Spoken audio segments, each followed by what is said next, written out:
Place is pretty wild, huh? It's crazy. Water as far as the eye can see.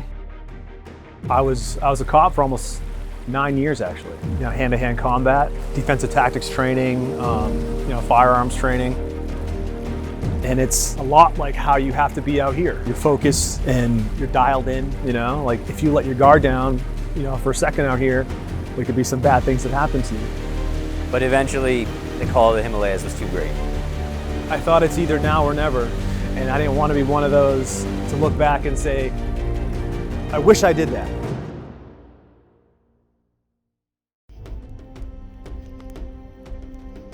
The temperate rainforests of the Catskill Mountains hold some of the Northeast's best canyoneering.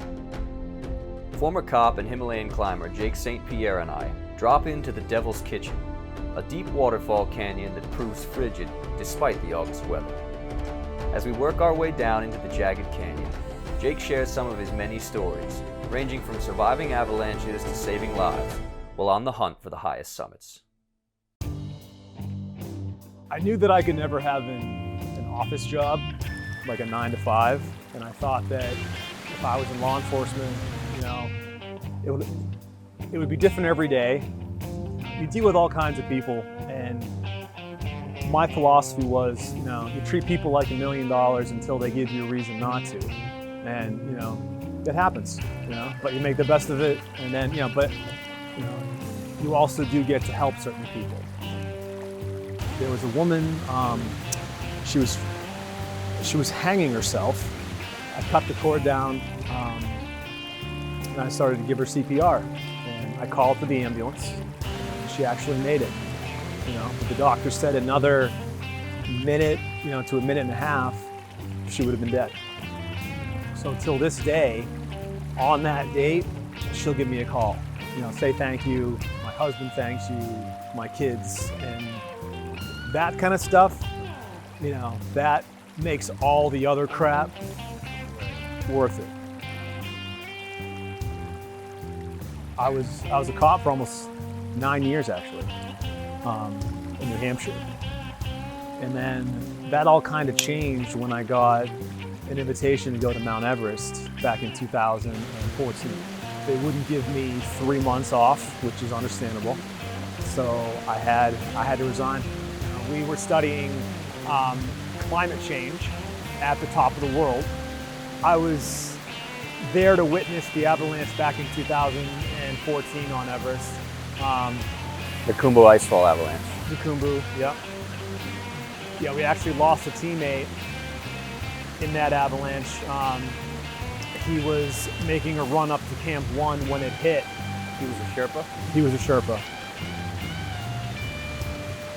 It's a tough thing to lose a friend. It's unfortunately something I've got a lot of experience with. It's an interesting thing to think about when it's in the context of climbing a mountain. I mean, on paper, it's a very frivolous thing, but I think a lot of people don't realize that it's not so much a frivolous pursuit for the Sherpas. It's a way of life, and it's most importantly, it's a way of income. Now the Sherpas, though, they're the real heroes, and if it wasn't for them, you know, there would be no Mount Everest climbing season. Nice, check it out. Look at that. Yeah, huh? Rib cage. Wonder if that was one unfortunate deer, or if they have a habit of getting washed down here as well.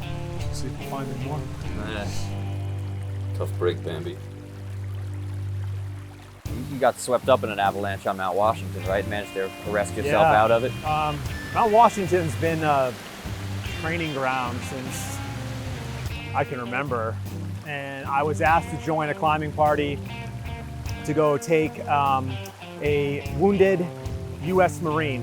We're gonna go take him ice climbing. And so we took the gully that had the least, you know, risk of avalanche. And that's the only one that day that happened to avalanche. And I said, you know, I don't like how these snow conditions look. And no sooner did I say that, I heard the crack. You know the crack I'm talking about? Yeah, you know, yeah. And I had time to say two things. One of which I won't say here, but the other one was, you know, I yelled out avalanche. we were all kind of swept under. I was able to actually flip over onto my stomach and, to kind of self-arrest. And it took a few seconds, skidding. I was finally able to get my crampons in, and I stuck. And then I felt the other two guys, they came to a halt, kind of yanked me back a little bit. I was able, to get myself against the rock and the ice and just kind of stay where I was until they were able to get out. Everybody lived, but it's just another reminder that we never conquer shit when we're out here, My youngest, she's almost 2 already. She wants to climb everything. So, who am I to get mad at her? Having kids and having a baby, definitely makes you be a little bit more careful. I definitely see my daughter's face, when I do certain things. Usually they happen to be with you. Imagine that. Imagine that, yeah.